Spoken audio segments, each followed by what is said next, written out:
दहशतगर्दों की पंजगोर के करीब कोहान वैली में सिक्योरिटी फोर्सेस पर फायरिंग के नतीजे में 3 जवान शहीद और 1 ऑफिसर समेत 8 जवानों के जख्मी होने की इत्तला है। दुश्मन एक मर्तबा फिर से पाकिस्तान में दहशतगर्दी को हवा देकर यहां अदम इस्तेहकाम पैदा करना चाहता है और इस जंग में इसका हदफ पाकिस्तान की सिक्योरिटी फोर्सेस हैं और दुश्मन ये समझता है कि सिक्योरिटी फोर्सेस को कमजोर बनाए बगैर पाकिस्तान को कमजोर नहीं किया जा सकता। लिहाजा इस सूरत हाल का जायजा लेने की जरूरत है।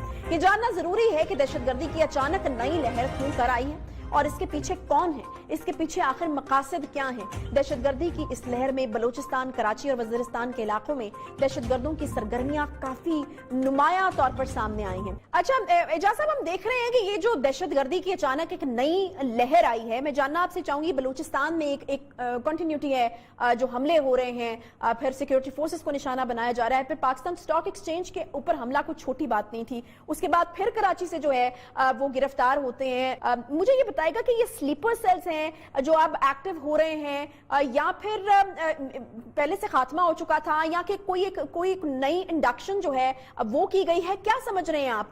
किस तरीके से अब इस नई दहशतगर्दी की जो लहर है उसको ऑर्गेनाइज किया गया है?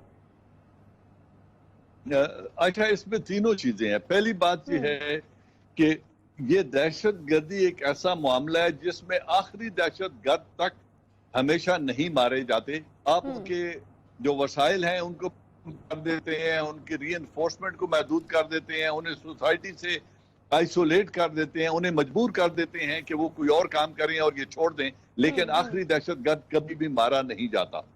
अब ये स्लीपिंग सेल की मौजूदगी भी एक हकीकत है और 2610 किलोमीटर का बॉर्डर जो तकरीबन 1800 से ज्यादा तक फेंसिंग हो चुकी है, मजीद जो 1100 किलोमीटर का एरिया अभी तक फेंस नहीं हुआ है, वहां से फ्रेश इन्फेक्शन की इम्कानात हैं और वो होती रहती है। और समुद्र के जरिए मच्छरों की सूरत में, मच्छरों के रूप में भी ये लोग उनको दाखिल करते रहते हैं कराची और समुद्र की सरहदों से।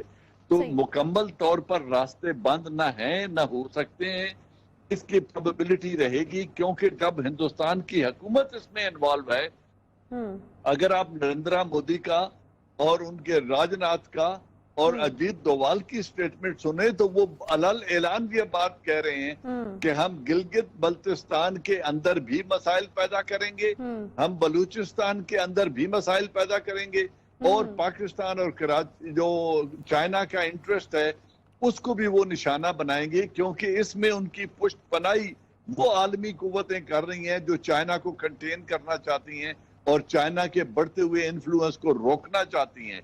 लिहाजा ये एक जंग है जो लंबा अरसा चलने वाली है।